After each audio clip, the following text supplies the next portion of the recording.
ladies and gentlemen, welcome back to The Next America. I'm your host, Jamie Lynn Wallnow, and today I'm grateful for this week's host. Her name is Christina Bennett. She is a live Action News Correspondent, a pro-life voice in this movement. She has an amazing story that she's going to share. You can see more in the link in our bio. You can also go subscribe if you're watching on YouTube. Subscribe, hit that notification bell, and leave a comment. We want to hear from you. What do you think about Christina's story? What do you think about the things that she's sharing, that she's seeing? I love the humility in her heart and her voice in our nation, and I just really respect her and admire her. And I hope you enjoy. If you're listening to our podcast, subscribe, share it, leave a written review. We want to hear from you. And without further ado, we're going to hop into this interview and this time that I had with Christina Bennett. Okay, Christina, I am so excited about this episode, and I'm so grateful for your time. And so I thought, let's just hop in and make this like a really powerful punch of information for pro-life and what solutions we can take part of in America. Sound good? Sounds great. Thank you for having me on. Thank you for being here. So real quick, do you want to paint a brief picture of like what you're seeing day in and day out, or statistics, or whatever picture you want to paint of where we are right now in America with abortion and pro-life initiatives? Sure. So we're in a really hopeful place. For people that have been following what's happening legislatively, many people may be familiar with the fact that Texas has a heartbeat bill that is still standing, that the Supreme Court did not strike down, even though the abortion industry pressured them to end it, and the Department of Justice, was pressuring them, and even they're before the Supreme Court right now, but it's still standing. And we believe that over 100 babies are being saved every day because of that legislation alone. And in addition to that, the Supreme Court is looking at a case called the Dobbs case. That's the short version of the name. And that has to do with Mississippi's desire to continue to have an abortion ban, banning abortions after 15 weeks. And so we're very hopeful that the Supreme Court will rule in favor of Mississippi, and that will start a trend all across the country of states that are changing their laws and defending the unborn child. And so we're excited about that. We're about to go to the March for Life, which is this weekend. So we're going to see hundreds of thousands of people coming to DC, coming to our nation's capital, young people, old people, people of different faiths and backgrounds and races. In addition to that, there's going to be a pro-life summit. And I think that just shows the enthusiasm that we have in this movement. Even though it has been 49 years, and this is the 49th March for Life, we have a generation of people, young people especially, who are passionate, who are not giving up, and who want to see Roe versus Wade overturned. And we're going to continue to fight until that happens. I feel so hopeful as well. I'm so excited about this. And I honestly, I feel God on this Roe v. Wade, but I feel as a church, from what I see, I don't feel we're as ready as we need to be for the day that it comes. And my desire and my dream with The Next America is to empower anyone listening, all Christians, all churches, to be part of helping be prepared for the moment that Roe v. Wade overturns. And so when you think about Roe v. Wade overturning, what can we do now to help for when that hour comes? Well, that's a really great question, because there is so much that we can do. I like to think about things based on my local community. So for me, what can I do to change the world? I always start with what can I do to change my neighborhood, change my community, town, city, state, and then I kind of go from there. And so I think it's important for people to think that way, especially because the battle looks different depending on what state you're in and what city you're in. So for instance, I live in Connecticut. Connecticut is a very pro-abortion state. Even when Roe versus Wade gets overturned, abortion will still be legal in Connecticut because it's codified through our state law. We don't have parental notification, for example. We also don't have a lot of maternity homes. And so when I think about what needs to happen in my state, I think, okay, when one day when the laws change in Connecticut and people are not legally allowed to abort children, we need to make sure that we have more maternity homes. We need to make sure that we have better housing. We need to make sure that we have paid parental leave for moms. We need to make sure that we're working on lowering maternal mortality rates and that we're encouraging people to see doulas.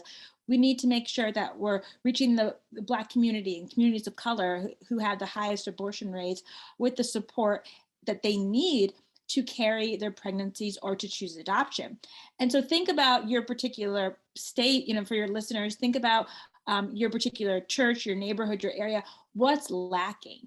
For the pregnant women that are there, what do they need? Do they need, adoption agency information? Do they need, a program that would, like Embrace Grace is a Bible study program that people do in their churches, and it comes alongside of the women and it supports them?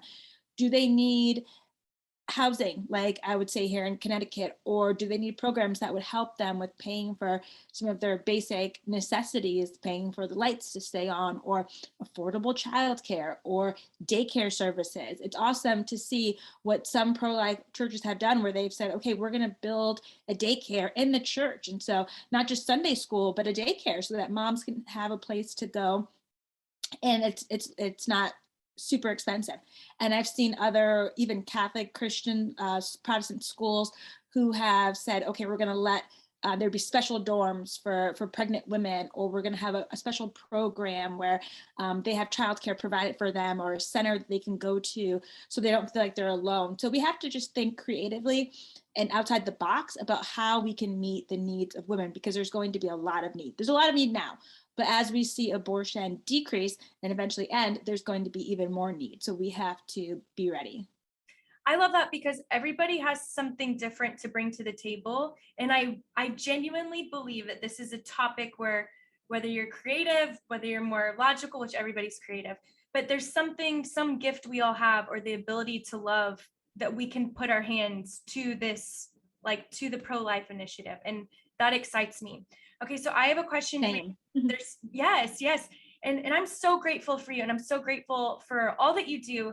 And I want to ask, what does it come down to? Because I think there's this misconception that the moms who abort their babies all want to abort their babies. And I have heard a statistic that a majority of women, and I don't know if you could help speak into this more, that a majority of women would want to keep their baby if they could afford it. And are there any statistics or any mindsets that are super common in America that you would want to speak to right now and help bring a little bit more truth and reality to? Yeah, well, I don't have an exact number, but because the statistics can be difficult to track. But I will say that I worked at a pregnancy resource center for 4 years, and I was a client service manager. So I was meeting with clients who were considering abortion. And I did that for years. And I've also traveled across the country, and I still continue to speak at pregnancy center banquets. I've met a lot of pregnancy center staff and workers, and they will tell you that women who are deciding to have an abortion, so many times they feel coerced. So many times they feel like they don't have any other option. There's very often a partner in the picture who is either pressuring them to have an abortion, saying that he won't support them or he'll leave them. Sometimes it's a parent. Sometimes it's just society, or they feel that pressure from their teachers or their professors. They feel as if they will not be able to do their coursework. And so many times women feel like they have no other choice but abortion. One of the questions that we used to ask clients when we would talk them one-on-one is, it was like a fill in the blank question. So I would parent if I had ... I would choose adoption if I had ... And when we would ask them, what would it take for you to parent? It would usually be very practical things. Well, I would parent if I knew I had the money, if I had housing, if I had childcare, if I had a supportive boyfriend, if I had, my parents not threatening to kick me out. And so, yes, I don't believe that women, go to an abortion clinic and go there chanting, my body, my choice, and, just gleefully excited about they can, exercise their reproductive right. That's what it sounds like when you listen to the news, because when people say shout your abortion and they talk about the abortion industry and they talk about words like reproductive justice and freedom and everything else and liberation, that's not the reality for many, many women who are going to get an abortion. They feel like it's a necessary evil. And so often they feel alone, like they don't have any other place to go. And that's why we really need to support them, because so many would choose life if they had someone in their corner. Yeah, that's so real. That's where I want the church to step up. I'm like, come on. Like, and I've heard so many statistics, like in Texas alone or Louisiana alone, if every church in Louisiana fostered a child, there would be no foster care system. Like it's just like That's crazy, awesome. right? Right. So I'm okay, a foster mom too. So come I will definitely on. say, yeah, I'm a foster mom. I have a toddler that we adopted through foster care at the beginning of the pandemic in 2020. He came to our door as a little baby. And now he's 2 and he's just a wild boy running all over the place and jumping on all the furniture and everything. That's why he's not here right now, because otherwise you'd be right here next to me. He is super cute though. But it's so important. And one of the hardest things is during the pandemic, especially as we're still in it, but talking to social workers, they were just so overwhelmed because it was even harder to place children because people were scared if I'm placing one more child into my house, what if they got COVID? And so they just really experienced a lot of hardship trying to, at least the social workers here in Connecticut that I spoke to, trying to place children into families. So it is something to consider, being a foster parent, whether it's temporary, whether it's foster to adopt, whatever you decide to do. Even short respite care, there's people who will just take babies for just a couple days straight from the hospital, and that's what happened with my son. Someone else had him for like 2 days, and that's what she does. She only takes them like for 2 or 3 days, like straight from the hospital until they go to another home. And so people should look into it. I love it. I think that's beautiful. And honestly, it's like as Christians, we are called to I mean, this life is not about us, it's about serving others and to help with kingdom initiatives on earth that comes at a cost.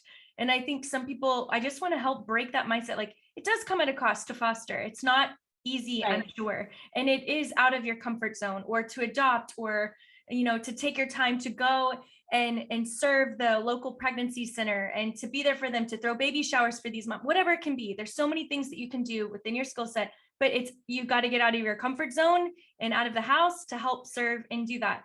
Okay, I'm wondering this. How did you get so involved in this pro-life movement? Good question. Good question. Well, I do not come from a pro-life family, and I had never heard abortion talked about in my home, and I had never heard abortion talked about at church. So when I was in high school, look, I knew people who got abortions because, like I mentioned, in Connecticut, you don't have to tell your parents. We don't have parental notification laws. So I knew people that gotten abortions, and I don't think I had a strong opinion. I don't even remember what I thought about it at the time. Going into college, I was a Christian. I had accepted Jesus into my heart when I was 12, and I was trying to figure out how to have a relationship with God when I was, in my freshman year of college. Abortion, again, was not on my radar until I was at a church service and someone approached me, and I couldn't tell you who they are because I can't remember, but they said, Christina, God wants you to know that something remarkable happened around the time of your birth. And so I asked my mom, did anything remarkable happen around the time of my birth? And she said that she met an angel before I was born, and she did not want to talk about it. That's what she said. So I was involved with the campus ministry called Campus Crusade for Christ. And I went away for a summer ministry trip to Kentucky. And I was working with like the Boys and Girls Club, and I was journaling a lot. And I just told myself, when I get back home to Connecticut after this summer is over, I'm going to ask my mom again what she meant by saying that, she met an angel before I was born. So I did. And she was getting ready to go somewhere. I was at her house, and I asked her, and she said, you'd hate me. And I said, Mom, I wouldn't hate you. Please tell me. And she was really hesitant, but she opened up to me that she had scheduled to abort me. Well, she didn't tell me everything all at once, but then throughout time, I gathered all the details. But it was at Mount Sinai Hospital in Hartford, Connecticut, 1981. And she paid for the abortion. She met with a counselor, but they didn't actually give her any counsel. The woman just said to her, this seems like the best decision for you to make. That's what she said to her. And she was really pressured by my father to get the abortion in the first place. It wasn't something that she really wanted. She was being coerced by him. But then she also had a church mentor that she knew that she was sinning because she was having sex outside of marriage, but she went to her mentor in hopes of some mercy. And her mentor basically said to her, knowing that you're pregnant now, like if you come back to this church, I'm not letting you in. Her exact words were, I'll put my foot in the door and not let you in. So her mentor was very judgmental, rejected her, and that just pushed her more towards having an abortion. And thankfully, God intervened at the 11th hour. It was a miraculous intervention. My mom left the counselor's office. She was about to go into the waiting room, and she just paused in the hallway to cry and to collect herself. And a janitor saw her, walked right up to her, looked her in the eyes, and said, "Do you want to have this baby?" And my mom said, "Yes." She said, "Give you the strength." And that was really what my mom needed to hear, those words of encouragement. She ended up looking down and then looking back up about 30 seconds later, and the woman was gone. Which is why she feels like she was an angel, because she said it was a very long hallway and she thought she would have been like midway through the hallway with her equipment. But she also said that her eyes were like pools of water, which was something that really caught her attention. Wow. But when she went back into the waiting room, the doctor called her name and she went into his office and there was blood on the floor from the last abortion. And she was so disgusted that she just said, "I'm leaving. I've changed my mind. I want to keep my baby." And he said, "No." He said, "You already paid for it." And she said, "No, I have changed my mind." And he said, "You're just nervous." And then he yelled at her. He yelled at her and said, "Don't leave this room." And she ran out. And she just took that secret and put it in the depths of her heart. And she had no intention of ever telling me. And she would have never told me. She would have never, ever told me. Never. Wow. But when I said to her, "Mom, this lady at church said that God wanted me to know that something remarkable happened around the time of my birth," she was like, "Oh no." I mean, she must have known that was it. She knew that was it. And I think she thought, okay, let me just hold off for a little bit. So she was like, "Yeah, I met an angel," as if that would satisfy me, It's like, if you say I met an angel, which she's never said anything like that before, I'm coming back a couple months later, like bugging you about it. And so when I found that story out, I'm 40 years old now. I was in my early 20s. And again, coming from a family of, politically all Democrats, no one ever voting pro-life or anything like that. Just kind of like I think in many ways, the typical Black American family, abortion was just not, something that we were not, I know I have white friends that grew up and their parents like took them to the abortion clinics and stuff. It's like, that was not, my reality. I wish that was a reality that was more common in the Black community, but it's not as common. And especially with Black Protestants, it's more common with like Catholics and everything else. But do you mean the families took them to like pray for women and at the abortion clinics, not to right? Yeah, not to go to the clinic. Yeah. Yes. Thank you for clarifying. Yes. So some of my like white peers who are in the pro-life movement, if you ask them, how, they'll say, "Oh, when I was young, my mom and dad took me to the abortion clinic to pray outside. I was 6 years old and I was holding a sign or something like that," which is beautiful and awesome. But I'm just sharing that was not my reality at all. Yeah. I was so far removed. I couldn't even told you like who a pro-life activist or advocate was. If you asked me to name one, I couldn't have told you in my 20s. I couldn't have even told you there was a movement that was fighting to end abortion. Yeah.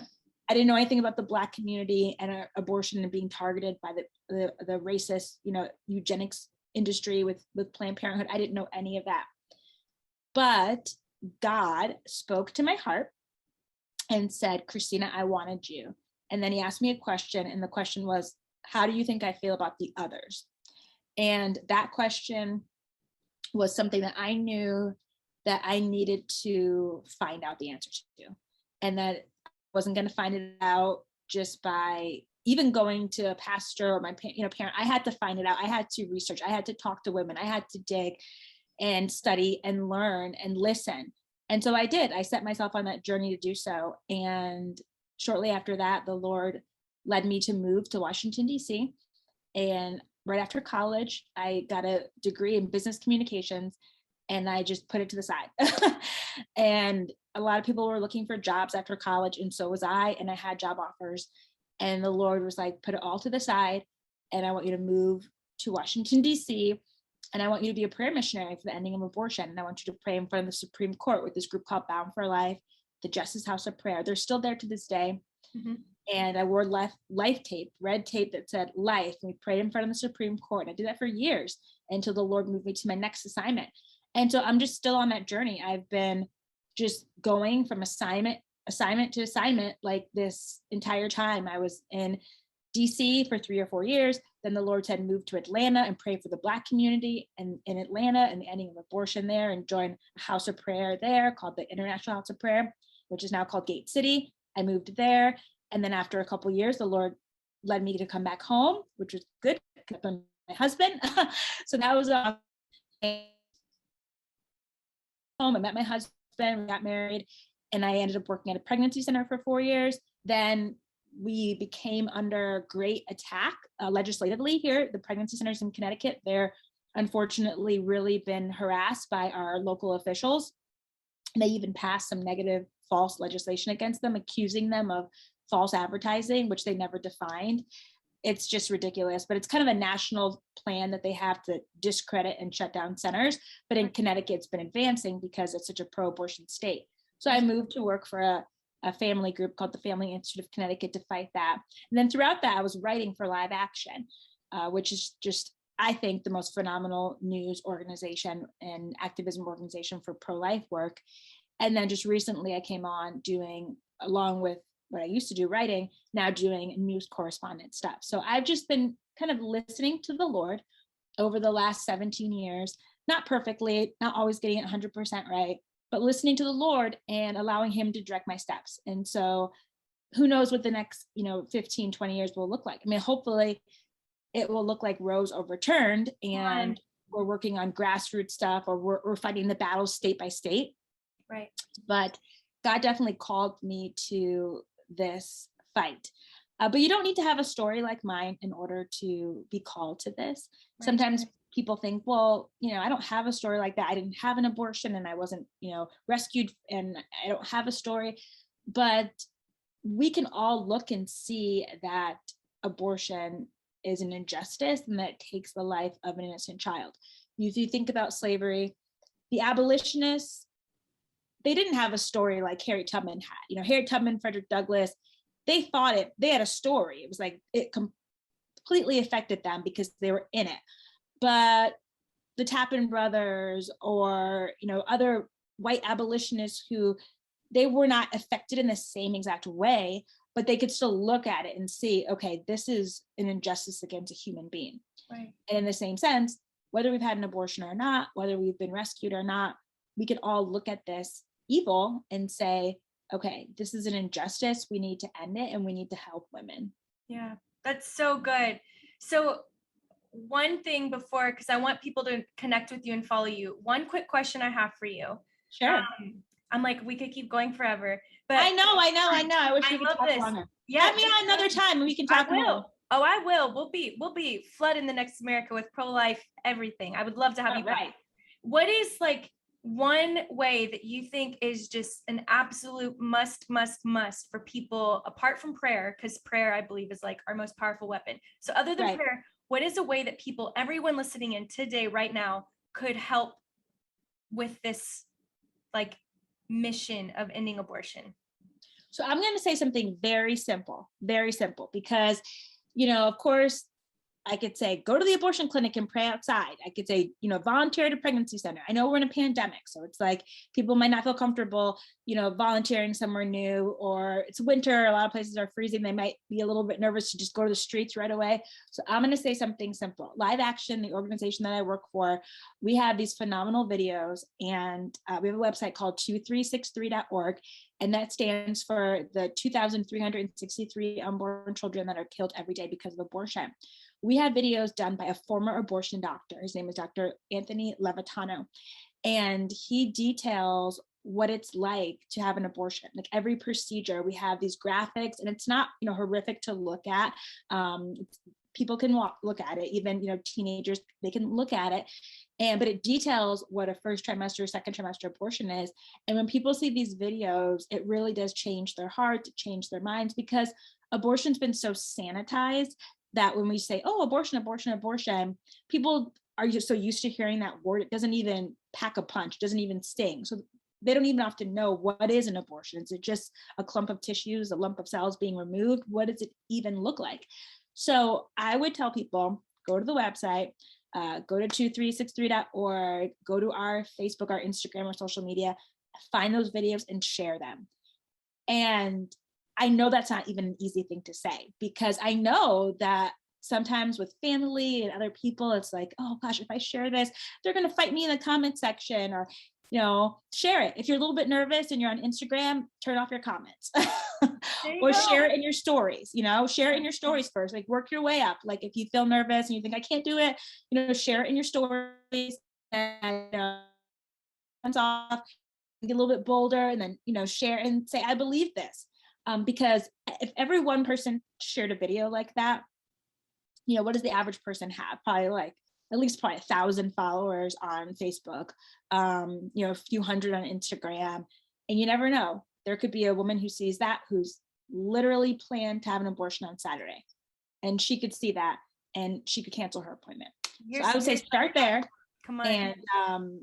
And then pray and ask God how you can use your specific skills. And some of the things that I mentioned during this discussion, how can you use your skills to bless the women and families in your community? I love it. I've never heard anybody say that. And I think that's brilliant. You guys have already done the work. And guys, come on. We're living for eternity right now. Like all of you, possibly Christians. If you're not Christians, welcome. And I would love to have that conversation with you, or keep listening and discover more about what we're standing for. But come on, be courageous, be bold, fight for those in the womb. And I'm so grateful that your mom chose life. I'm so grateful for what you're doing, Christina. How can people connect with you and follow you on social media? Well, I'm on Instagram. It's Black Pro-Life Woman. I'm on Twitter, but really not that much, but I am on there sometimes. It's the same thing, Black Pro-Life Woman, but just BLK. And Instagram, it's all spelled out like normal, Black Pro-Life Woman. Christina Bennett is my name on Facebook. And then I have a website, ChristinaBennett.com. So you can shoot me an email through my website, or, go on Instagram, send me a comment or something. And I would love to connect with you guys. Love it. And I would love you guys to connect with her too. Thank you for your time. For everyone tuning in right now, I'm telling you that you cannot rely on other people to abolish abortion in America. We all play a part and we reap what we sow. And so let's sow life into America. Let's sow these simple ways that God has blessed us to give back, give what we've been given, which is life. And so thank you for your time. Go follow Christina today. What we do today determines the America we live in tomorrow. And I will check you guys next week with The Next America. Thank you so much for tuning into The Next America. It would be such a joy to have you join our tribe. Our tribe consists of men and women who are monthly supporting, discipling women with Set Apart Women and The Next America. We want to help disciple men and women to go into the world, make disciples of all nations, baptizing them in the Father, Son, Holy Spirit, teaching them how to pray, teaching them how to do the things Jesus commanded us to do. If you want to join the tribe and help sow into this monthly, please visit JamieLynnWallnow.com and become a monthly patron.